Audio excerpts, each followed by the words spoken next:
Good evening, Mr. Martin. Good evening, Mrs. Martin. So, this is a pre-opera video. So I was telling my subscribers, all my viewers, that Opera Australia has invaded my Instagram feed, and I keep getting video ads of the Barber of Seville. So he was calling to me. He was calling to us. Was he? Yep. Sure? Figaro was calling to us. Can you go Figaro it out? Okay. Anyway, so I think this is the first time you're attending to see a live performance of Barber of Seville. Yes. Yeah. So, as I was explaining to my viewers, the Barber of Seville is part of a trilogy by this French playwright called Pierre-Auguste de Beaumarchais. Anyway, there's been 2 successful operas as a result from that trilogy. The first one was Marriage of Figaro. Yes. And that was by Mozart. So that was in the second in the trilogy. And the libretto, I think, was by Lorenzo da Ponte. The Barber of Seville came after Mozart's Figaro, and this is actually the first play or first opera of the trilogy. So it's a bit weird. It's not like Star Wars where George Lucas does it consecutively, except for the prequels. You could say this was Anyway, moving along from Star Wars. But this is the prequel to The Marriage of Figaro. So Marriage of Figaro basically solidified Mozart's reputation because it was an opera buffa, which was a comedic opera. Same with The Barber of Seville.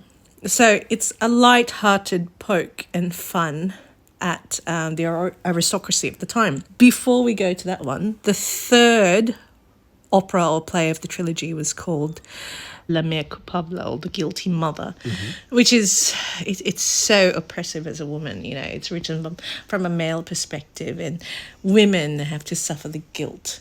You know, not only do we give birth to these, you know, ungrateful men, they also have their Oedipus complexes and all that stuff. But have you seen the opera? No, I haven't.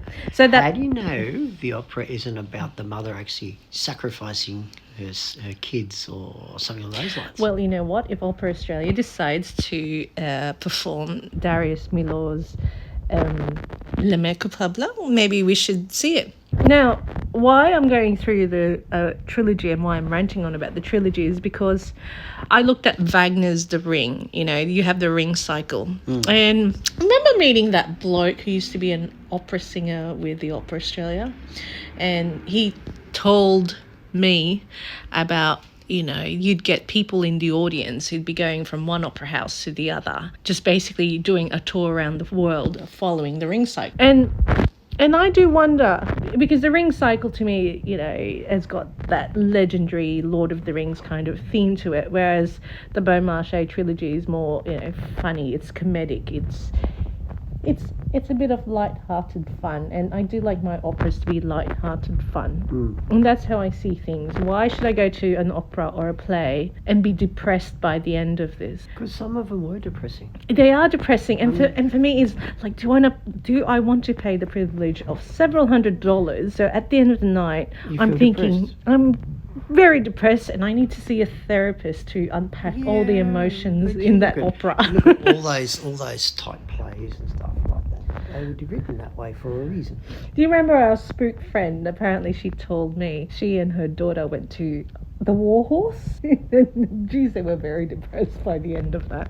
Yeah, but you've seen the War Horse, haven't you? No, I've not, and I don't particularly want to. I mean, look, hang on, if you haven't, you've got to. It's very depressing from start to finish. Exactly. So we shall move on. Like it's 8 different stories of one horse involved in it, and it almost ends up as dog food.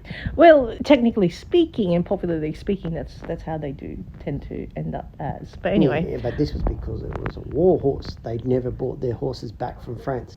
They never returned the Aussie ones, and you think about the Aussie Only soldiers. One did. They'd beat one back. Yeah, but think about the Aussie soldiers who had to basically shoot their horses before they went back to... they were scun, and the hides were used, and the horsehairs were used by the locals. But look, that's what I mean. So this is my thing. I don't go out to watch depressing plays. I think there's enough depression and negativity and pessimism and, you know, this nihilistic approach that we have in the world, thanks to the algorithms and what's going on in the geopolitics of the area, that I like some retreat from all that awfulness.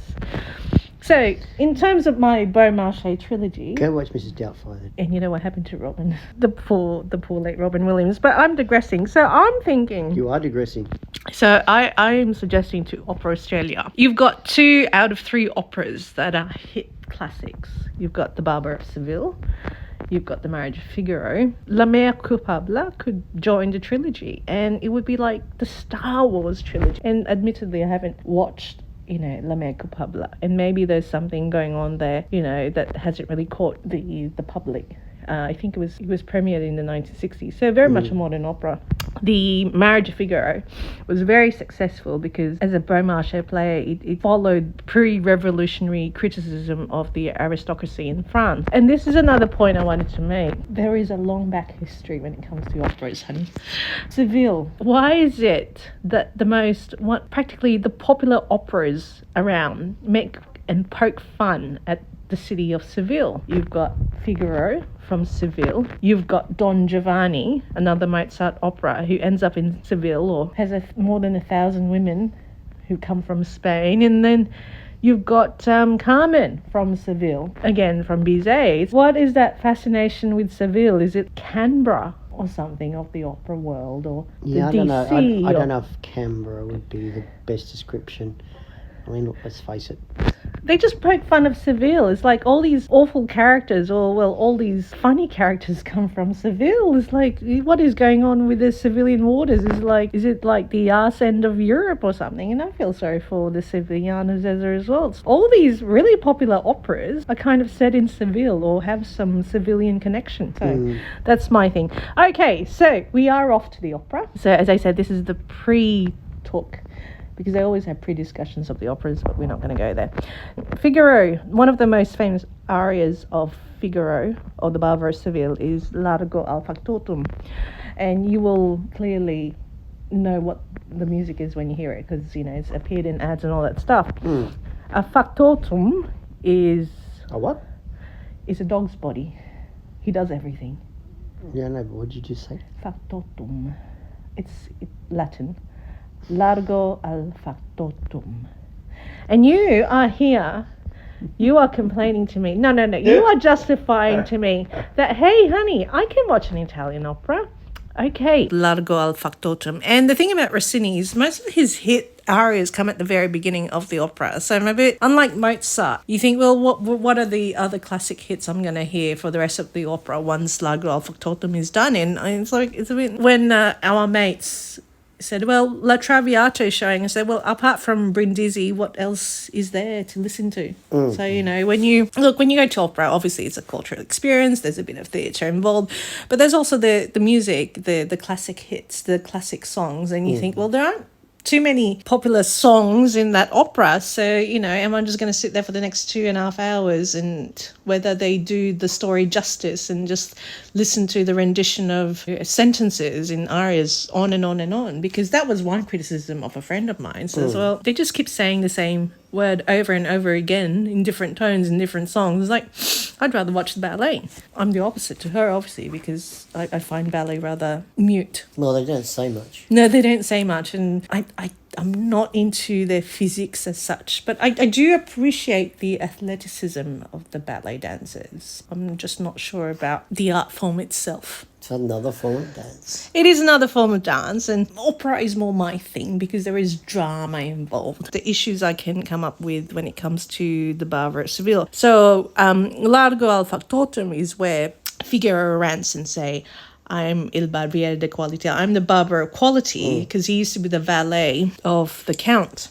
I think he gets frustrated because they rely on Figaro to do everything. And the aria is funny in the sense it's Figaro, this is me, Figaro there, Figaro everywhere. It's like, and you would understand that when you're someone's dog's body, you got to do everything. Very much. So poor Figaro. So that's the plot behind this. So the main plot really for the Barber of Seville is introducing to the character Figaro, because he's such an instrumental role when it comes to the second play, which is The Marriage of Figaro. So basically, Figaro is there to help the Count Almaviva, and it is hard not to compare this opera to the Mozart opera, just because the storylines are intricate.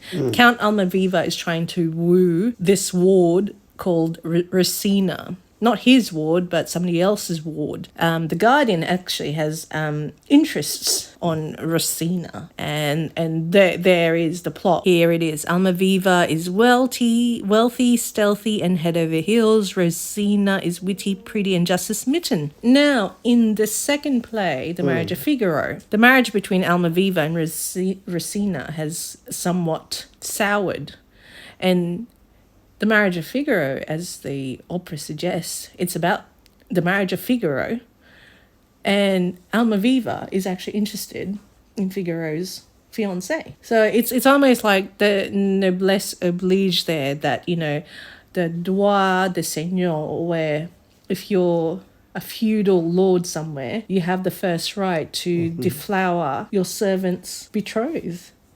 Which is really an indictment of the society there. Yeah, I'm aware. You've heard of that, haven't you? So this is where. Yeah, but that's been done for years.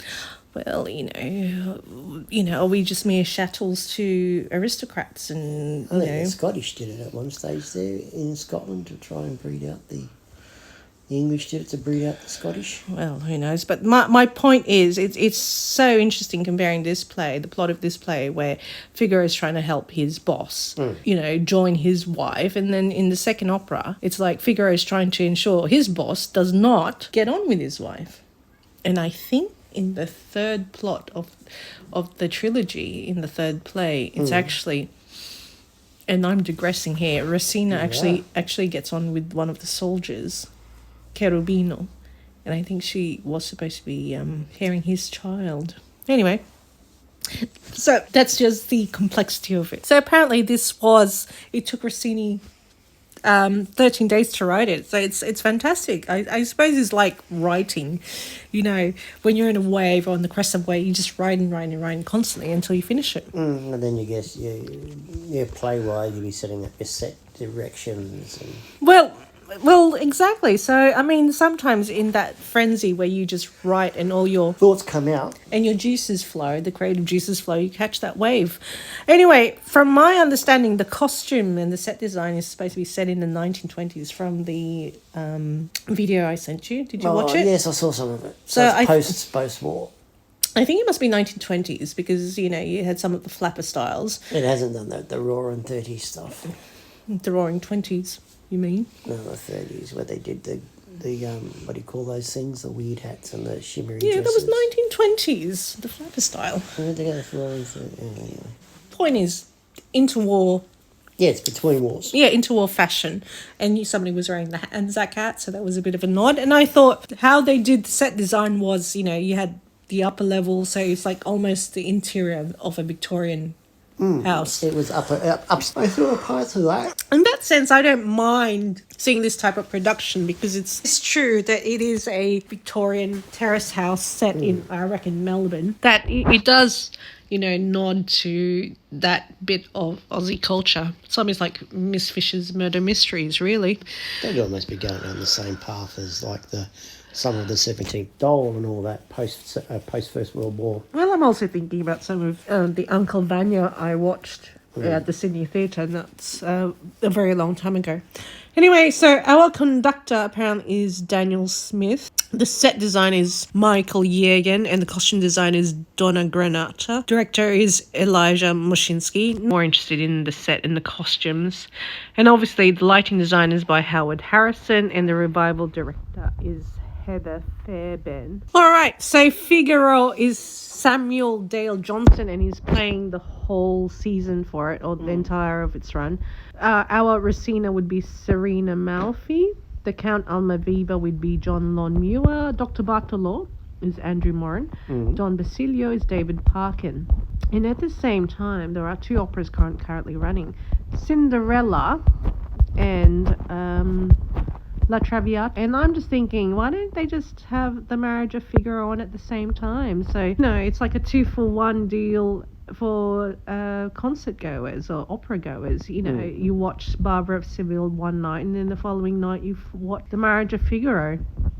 I mean, you think about the marketing there. You know, La Traviata and Cinderella. The Brinzisi aria is basically the only thing that would make me watch La Traviata, but the storyline is so, it's another courtesan, blah, blah, blah, the usual stuff. So anyway, and all that. I'd rather see the light at the end of the tunnel and rather see the good in people rather than the tragedy. So, Yeah. well, you might be surprised. I mean, I suppose the only operas I would really watch that were of the tragic bent would be those of Mozart's, because he kind of balances as the light and the dark there. Well, that's the thing. It's sort of like you have to have.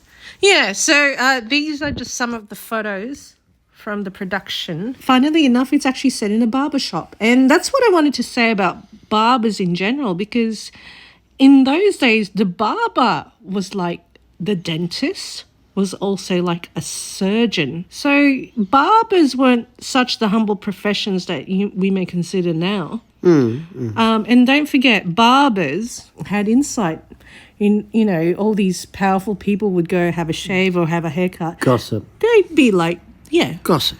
Yeah, the male therapists of the time. So, you know, it does make sense that the barber as a profession would be rather key before, you know, the internet and social media and texting. You know, the barber would know all, so to speak. So this is, I think that must be a man of the cloth there. I don't know who that is. Either that's the Guardian. It could be the Guardian. That could be the Count, or is that Figaro? That could be Rossini. I'm not too sure. They don't have the captions for it. So I think they're poking fun of the church here. No. Possibly. I think he's got smallpox. Yeah, he's got some sort of pox. And yeah, look, Victorian terraces. So I can just imagine this is a street in Melbourne or Brunswick, or would you even say Paddington before it got gentrified? Probably, yeah, post-war. The thing at least with Australia is we never had the prohibition that made the 20s and 30s so overwrought for the Americans. And there we go. So this was the set I was admiring. I think I love the Art Deco ceiling that you can see there. It reminds me of this Art Deco house I saw in Salamanca called La Casa de Lis. So, you know, the ceilings would just be stained glass window. The wallpaper looks like Florence Broadhurst to me. So she appeared in Vivid Sydney. But I was looking at the costumes of the cops, so I thought maybe they could be Victorian. Possibly. But I like the way they've done it like a dollhouse. It's almost like a theatre staging rather than as an opera staging. It looks good because you basically have 6 rooms up there and all the action happens that way. And this is the living room here with the one wearing the Anzac hat. Maybe that was Count Almaviva and that's Rossini. Maybe. And It looks like someone's about to cop a flogging off the police. yes, it could be the Count here. Or is that Figaro? It's either Figaro or the Count. Whoever sings Lago al Factotum, because at least you can see it's so egalitarian in this case, because in other productions you make clear who is the servant and who is the master by the quality of the clothing that they have. So this is Dr. Bartolo maybe, and I have no idea what were they doing here. It looks like a theatre surgery. So that's what I'm saying. It's like the barber was the surgeon, but I think it could be Dr. Bartolo, but we shall find out. And there you go. All's well that ends well, I think. See, we've got the Miss Fisher's murder mysteries up there. With the 1920s style, the flapper dresses, and there we go. Yeah, we even have a jazz band. Incredible. And I think this must be Figaro over here. So I am looking forward to watching this production, Mr. Martin. How about you? See how we go? Yeah, look, Barber of Seville is, a classic hit, so fun, roaring, good time. We'll see. Well, look, I am looking forward to this production. There were a couple of productions that I have missed, but it's nice to see an opera again. That's fair enough. We'll see how it goes. So we'll do of our opera experience a night at the opera for us. Although we can't film obviously what's being shown, but we shall try to film the vibe or the atmosphere or the ambience, so to speak. What, people's heads walking into the video, to the thing. No, I'm thinking more about enjoying the sunset at the house before we watch the opera. Yeah, but sunset sets at like about 8.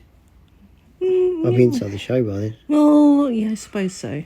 Because it's not like movies where they have ads in the beginning. No. No. But look, we shall see. I mean, there should be a nice views from the balcony anyway. Yeah, we go. Oh, excuse me. Unless you want to shout me dinner at Benelong. All right, so right. Good luck with that. We'll give you our reviews of the opera in another video. Is that right, Mr. Martin? That's correct. So this is our before watching the Barber of Seville, Opera Australia's 2025 production of Rossini's masterpiece. We discussed briefly The Guilty Mother, or La Mère Coupable. Anyway, I don't know who the guilty mother is supposed to be. I think it's supposed to be Countess Almaviva, who's Rossina in the first. Yeah. Because she had an affair with Cherubino and she had an illegitimate child by him. Yes. But guess what? What? The Count Almaviva, whom you will see tomorrow, Yeah. he also had an affair and had an illegitimate daughter. So why is it called the guilty mother instead of the guilty father? Maybe the mother did something to get rid of the child. I don't know. No, because Cherubino went to war. He died during the battle.